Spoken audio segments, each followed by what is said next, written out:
Hi friends, thank you for coming to Miss Nelly time. I have a book for you, Harold and the Purple Crayon. And this is by Crockett Johnson. This book is very little, so just pay attention. Click on your listening ears and pay attention, you can hear it. It's a cute book, it's about Harold, and he has a purple crayon. And the purple crayon can draw everywhere. I wonder what he's gonna draw.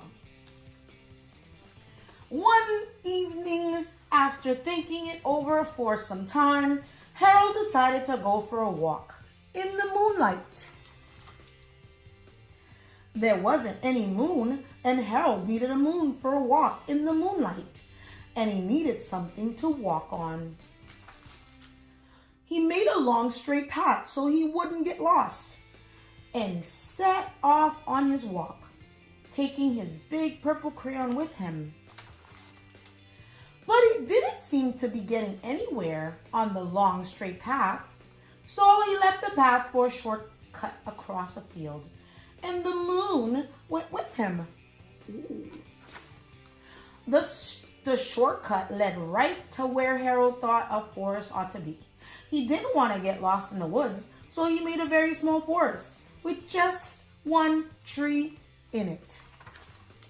It turned out to be an apple tree. The apples would be very tasty, thought Harold, when they get red. So he put on a frightening dragon under the tree to guard the apples. It was a terribly frightening dragon, so scary. Look at that dragon, look at his teeth. It even frightened Harold. He backed away. Ooh. His hand holding the purple crayon shook. Suddenly, he realized what was happening. But by then, Harold was over his head in the ocean. He came up on thinking fast, and in no time, he was climbing aboard a trim little boat. He quickly set sail, and the moon sailed along with him. After he had sailed long enough, Harold made land without much trouble. He stepped ashore on the beach, wondering where he was. The sandy beach reminded Harold of picnics, and the thought of picnics made him hungry. So he laid out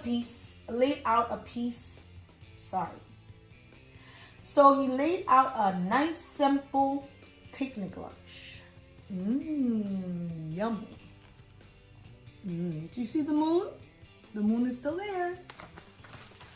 There was nothing but pie, but there were all 9 kinds of pie that Harold liked best.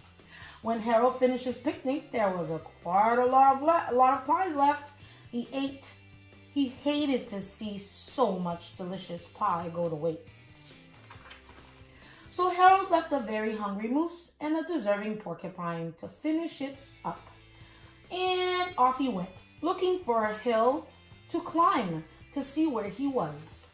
Harold knew that the higher up he went, the farther he could see, so he decided to make the hill into a mountain. If he went high enough, he thought he could see the window of his bedroom. Ooh. He was tired, and he felt he ought to be getting to bed. He hoped he could see his bedroom window. He hoped he can see his bedroom window from the top of the mountain. But as he looked down over the other side, he slipped. And there wasn't any other side of the mountain. He was falling and falling and falling into thin air. But luckily, he kept his wits and his purple crayon. He made a balloon and he grabbed onto it. Big balloon, look at the circle. And and he made a basket under the balloon big enough to stand in. He had a fine view from the balloon, but he couldn't see his window. He couldn't even see his house. So he made a house with windows, and he landed the balloons on the grass in the front yard. None of the windows was his window. He tried to think where his window ought to be. He made some more windows. He made a big building full of windows. He made lots of buildings full of windows. He made a whole city full of windows. But none of the windows was his window. He couldn't think where it might be. He decided to ask a policeman. The policeman pointed the way Harold was going anyway. But Harold thanked him. "Thank you."